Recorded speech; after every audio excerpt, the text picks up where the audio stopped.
Hello students, myself Amit Rana, and today I will give you some explanations about microprocessor. Okay, એટલે આપણે હવે માઇક્રોપ્રોસેસર્સનો જે subject છે એ હું તમને ભણાવીશ. ઓકે સ્ટુડન્ટ્સ,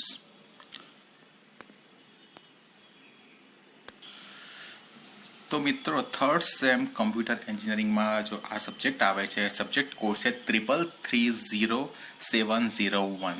તો આજે આપણે વાત કરીશું કે આ સબ્જેક્ટ છે તો સબ્જેક્ટ કેટલા ક્રેડિટનો સબ્જેક્ટ છે, કેવી રીતે જીટીયુમાંથી કયા યુનિટમાંથી કેટલા માર્ક્સનું આપણે કવર અપ કરી શકીશું, એ બધાને આપણે આજે ડિસ્કશન કરવાનું છે.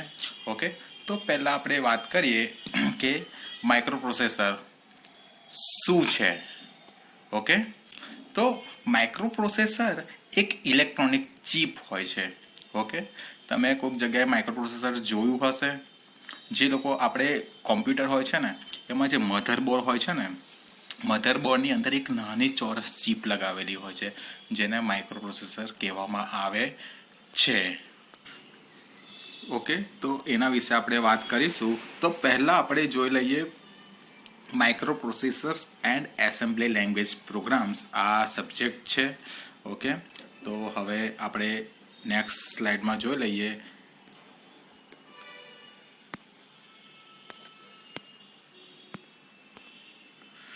કે આ સબ્જેક્ટ કેટલા ક્રેડિટનો છે. ઓકે, તો આપણે જોવા જઈએ તો આ સબ્જેક્ટ છે 5 ક્રેડિટનો. ઓકે, એમાં લેક્ચર્સ છે 3 હોર્સ અને પ્રેક્ટિકલ્સ 2 હોર્સમાં છે. ઓકે, અને એનું માર્કિંગ કેવી રીતનું છે, તો માર્કિંગ સિસ્ટમ માઇક્રોપ્રોસેસર સબ્જેક્ટમાં એ રીતનું છે કે થિયરી માર્ક્સ છે જે તમારી જૂની એક્ઝામ આવે છે, જે ફાઇનલ એક્ઝામ છે 70 માર્ક્સની હોય છે, એ 70 માર્ક્સ. અને બીજું છે પ્રોગ્રેસિવ અસાઇનમેન્ટ, કે તમે જે કામ કરો છો, અસાઇનમેન્ટ્સ બનાવો છો, તેના આધારે આ માર્ક્સ આપવામાં આવે છે. અને એવી જ રીતે આપણે પ્રેક્ટિકલ્સ માર્ક્સ હોય છે, તો પ્રેક્ટિકલ માર્ક્સની એક્ઝામ્સ લેવાય છે, તેમાંથી 20 માર્ક્સ આવે છે. અને પ્રોગ્રેસિવ અસાઇનમેન્ટ એટલે કે તમે પ્રેક્ટિકલ્સની જે તમે ફાઇલ અને એ બધું બનાવો છો તો એમાંથી 30 માર્ક્સ થાય છે. એટલે કે ટોટલ 50 અને 150 માર્ક્સનું જે તમારું વેટેજ હોય છે આ સબ્જેક્ટનું. અને આ સબ્જેક્ટ ટોટલ 5 ક્રેડિટનો સબ્જેક્ટ છે. ઓકે સ્ટુડન્ટ્સ, તો હવે આપણે વાત કરીએ કે માઇક્રોસોફ્ટ આ પ્રોસેસર છે માઇક્રોપ્રોસેસર્સ, તો એમાંથી કયા યુનિટમાંથી કેટલા માર્ક્સનું વેટેજ હશે. ઓકે, તો પહેલું આપણું જે યુનિટ છે જેને ઇન્ટ્રોડક્શન ટુ માઇક્રોપ્રોસેસર કહેવામાં આવે છે, એમાંથી જીટીયુમાંથી 14 માર્ક્સનું કવરઅપ મળે છે. એટલે 14 માર્ક્સ આપણે એના અંદરથી પૂછાય છે. અને આ જે 6 છે ટોટલ 6 હોર્સ, એટલે કે આ ચેપ્ટર તમે કેટલા કલાકમાં કવરઅપ કરી શકો છો, વાંચી શકો છો તે છે. તો એના જે સબ ટોપિક્સ છે એ છે, પહેલો છે ક્લાસિફાઈડ ટાઈપ્સ ઓફ માઇક્રોપ્રોસેસર, એટલે કે અલગ અલગ ટાઈપ્સના માઇક્રોપ્રોસેસર હોય છે તે આ યુનિટમાં આપણે દેખીશું. 8085, 8086, 8088, પેન્ટિનિયમ. ઓકે, એ બધા માઇક્રોપ્રોસેસર છે જેનું આપણે અત્યારે ડિટેલ્સમાં આ જોઈશું. ઓકે, પછી છે define various buses and their functions. Okay, હવે various buses and their functions. Bus એટલે શું? બસ એટલે વાયર જે એડ્રેસ કે ડેટાને કેરી કરે. જે માઇક્રોપ્રોસેસરની ચીપ હોય ને એમાંથી બસ દ્વારા ડેટા કેરી થાય, એટલે કે વાયર એક જાતનો વાયર હોય છે. ઓકે, તો આ જે ચેપ્ટર છે તો એમાં આપણે હમણાં વાત કરી માઇક્રોપ્રોસેસરની. જે માઇક્રોપ્રોસેસર મેં તમને શું કીધું કે microprocessor is the electronic chip. નામ પરથી જ ખબર પડી જાય છે. માઇક્રો મીન્સ સ્મોલ સાઇઝ, એટલે કે નાની સાઇઝ, અને પ્રોસેસર મીન્સ કે એક ડિવાઇસ કે જે ડિવાઇસ પ્રોસેસ કરે. પ્રોસેસ શું કરે કે કોઈ પણ પ્રોગ્રામ્સ હોય એને એક્ઝિક્યુટ કરાવે, એટલે કે આપણે જે ઇનપુટ નાખીએ એનું એક્ઝિક્યુશન કરીને આઉટપુટ આપે. આ કામ માઇક્રોપ્રોસેસરનું હોય છે. ઓકે, તો આપણે જેવી રીતે વાત કરી કે માઇક્રોપ્રોસેસર હોય છે તો આપણા લેપટોપ્સમાં યુઝ થાય છે, બધા રિમોટમાં યુઝ થાય છે. તમને ખબર હશે કે જે આપણે રોડ પર જે સિગ્નલ્સ હોય છે એમાં પણ માઇક્રોપ્રોસેસરનો યુઝ થાય છે. એટલે કે કેવી રીતે કે તમે કોઈ પણ પ્રોગ્રામને એક્ઝિક્યુટ કરાવવો હોય ત્યારે માઇક્રોપ્રોસેસરની જરૂર પડે જ. હવે હું તમને એક સિમ્પલ એક્ઝામ્પલ આપું તો આપણે તમે રોડ પર જતા હશો તો સિગ્નલ્સ તમે જોયા હશો. તો એ જે સિગ્નલ્સ છે એમાં 3 લાઇટ્સ હોય છે. ઓકે, રેડ, ગ્રીન અને યલો. તો હવે એ લાઇટ્સ હોય છે તો એને તમે કેવું જોયું હશે કે 50 સેકન્ડ પછી ગ્રીન લાઇટ થાય, પછી એના 50 સેકન્ડ પછી યલો થાય, પછી 50 સેકન્ડ પછી રેડ થાય.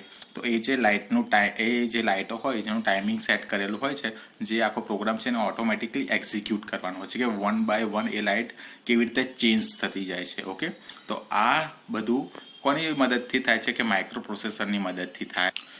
ઇન શોર્ટ આપણે વાત કરીએ ને કે પ્રોગ્રામર હોય એને જ્યાં પ્રોગ્રામ્સને એક્ઝિક્યુટ કરાવવાનો હોય ને ત્યારે માઇક્રો પ્રોસેસરની જરૂર પડે જ. એટલે કે આપણે જે સાદી પ્રોસેસને બધી કરવાની હોય ને, જેવી રીતે કે આ બધા સિગ્નલ્સો અને એના માટે, તો એના માટે જે પહેલાંનું જે સ્ટાર્ટિંગમાં જે માઇક્રો પ્રોસેસર આવ્યું હતું 8085, તો એ મોસ્ટલી એ બધી જગ્યાએ પછી રિમોટ્સમાં અને એવા બધામાં આ 8085 યુઝ થાય છે. ને હવે તો હમણાં તો નવા જનરેશન પ્રમાણે પેન્ટેનિયમ પછી i7 i8 જેવા માઇક્રો પ્રોસેસર આવ્યા છે, જે હાલમાં હમણાં યુઝ કરી શકાય છે, કેમ કે હાઈ લેવલની બધી ગેમ્સ અને એ બધું આવ્યું હોય ને એટલા માટે. આ જે various buses and their functions, એટલે કે એના કયા કયા ફંક્શન્સ હશે, કઈ કઈ બસ હોય છે, એડ્રેસ બસ હોય છે, ડેટા બસ હોય છે, એમાં આપણે આ જે ચેપ્ટર છે એમાં ડિસ્કસ કરીશું. અને એના પછીનો જે ટોપિક છે એ છે list of operation of micro processor, એટલે કે માઇક્રો પ્રોસેસર પર જે બધા ઓપરેશનો હોય થાય છે તો એના વિશે આપણે ડીપમાં જાણીશું. જેવી રીતે એના પછી આવે છે draw and explain micro processor architecture, આખું આર્કિટેક્ચર આવે છે જે આપણે સમજવાનું છે, જે આપણે આ ટોપિક્સમાં કવર કરશું. એટલે કે પહેલો જે યુનિટ છે ઇન્ટ્રોડક્શન ઓફ માઇક્રો પ્રોસેસર, એમાંથી 14 માર્ક્સનું કવરઅપ થશે. હવે આપણે નેક્સ્ટ વાત કરીએ સેકન્ડ યુનિટ, એમાં છે instruction cycle and timing diagram. Okay, instruction cycles એટલે કે ઇન્સ્ટ્રક્શન્સ એટલે કે આદેશ. ઓકે, તો કઈ કઈ ઇન્સ્ટ્રક્શન્સ આવે છે પહેલાં તો માઇક્રો પ્રોસેસરમાં, તો એ જે ઇન્સ્ટ્રક્શન આવે તો એ બધી ઇન્સ્ટ્રક્શન્સ જોઈશું. પછી explain the bus timing diagrams વિશે આપણે ડિસ્કસ કરીશું. એના પછીનો જે ટોપિક છે એ draw machine cycle and timing diagrams છે, એ આપણે જાણીશું. આ જે બીજું ચેપ્ટર છે જેમાંથી જીટીયુમાં આપણે 7 માર્ક્સનું કવર થાય છે અને જે 4 કલાકમાં આ ચેપ્ટર આપણે કવર કરીને વાંચી શકીએ છીએ અને રીડ કરી શકીએ છીએ. હવે નેક્સ્ટ જે છે એ છે 8085 ઇન્સ્ટ્રક્શન સેટ, એટલે કે જે બેઝિક જે પહેલાં 8085 જે માઇક્રો પ્રોસેસર હતો એમાં જે ઇન્સ્ટ્રક્શન સેટ છે એ જે આ થર્ડ યુનિટમાં આપણે એના વિશે ડિસ્કસ કરીશું. એમાંથી આપણને 14 માર્ક્સ જેટલું કવર થશે. ઓકે, અને જે 12 કલાક જેવો ટાઈમ લાગે છે આ ચેપ્ટરને કવર અપ કરતા. તો એની અંદર જે યુનિટ છે એ છે ઇન્ટરપ્રેટ મશીન લેંગ્વેજ ફોર્મેટ્સ છે એની હશે, બધા એડ્રેસિંગ મોડ હશે અને એના જે ઓપરેશન્સ છે એ છે with various types of instruction, અલગ અલગ એની ઇન્સ્ટ્રક્શન હશે તો એ આપણે ડિસ્કસ કરીશું. એના પછી જે બીજો ટોપિક છે એ ડેવલપ સિમ્પલ પ્રોગ્રામ્સ, એટલે કે એના આધારે આપણે સિમ્પલ એક પ્રોગ્રામ્સ બનાવીશું. ઓકે, તો ત્રીજા ચેપ્ટરમાં આટલું છે. હવે ચોથા ચેપ્ટરની આપણે વાત કરીએ તો પ્રોગ્રામિંગ ટેકનિક્સ ઓફ 8085, એટલે કે 8085 જે માઇક્રો પ્રોસેસર છે એમાં જે પ્રોગ્રામિંગ ટેકનિક્સ છે એના વિશે આપણે ડિસ્કસ કરીશું. જે જીટીયુમાંથી આપણે એ 14 માર્ક્સ જેટલું કવરઅપ થઈ જાય છે આ ચેપ્ટરથી, અને 8 કલાક છે જેને આપણે રીડ કરવા માટે જે થાય છે. એનો જે ટોપિક છે તો એ પહેલો છે develop programs using control structures.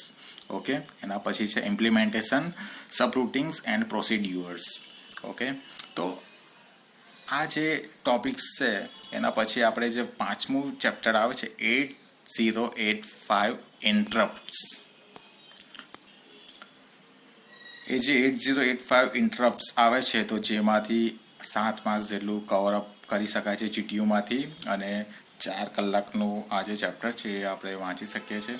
અને એના પછીનું જે ચેપ્ટર છે જે યુનિટ 6 છે એ introduction to advance microprocessor. Introduction to advance માઇક્રો પ્રોસેસરની અંદર આપણે એનો જે અત્યારે જે માઇક્રો પ્રોસેસર છે તો એના વિશે ડિસ્કસ કરીશું. એમાં draw block diagrams of microprocessor, પછી explain 8086 microprocessor architectures. Okay, એટલે કે 8086 એનું જે માઇક્રો પ્રોસેસર છે એનું આર્કિટેક્ચર છે, એનું બ્લોક ડાયાગ્રામ્સ થશે અને 14 માર્ક્સ જેટલું કવરઅપ આ ચેપ્ટર્સનું હશે. ઓકે, તો એ આપણે ઉપર હમણાં જોયું કે કયા ચેપ્ટર્સનું કેટલું વેટેજ છે, કેટલા કલાકમાં એ પૂરું કરી શકીએ છીએ આપણે. ઓકે, તો આપણે હવે નેક્સ્ટ લેક્ચર્સમાં એના વિશે વિસ્તૃત માહિતી મેળવીશું અને ફર્સ્ટ ચેપ્ટરથી ચાલુ કરીશું માઇક્રો પ્રોસેસરમાં, introduction to micro processor. Okay, આવજો.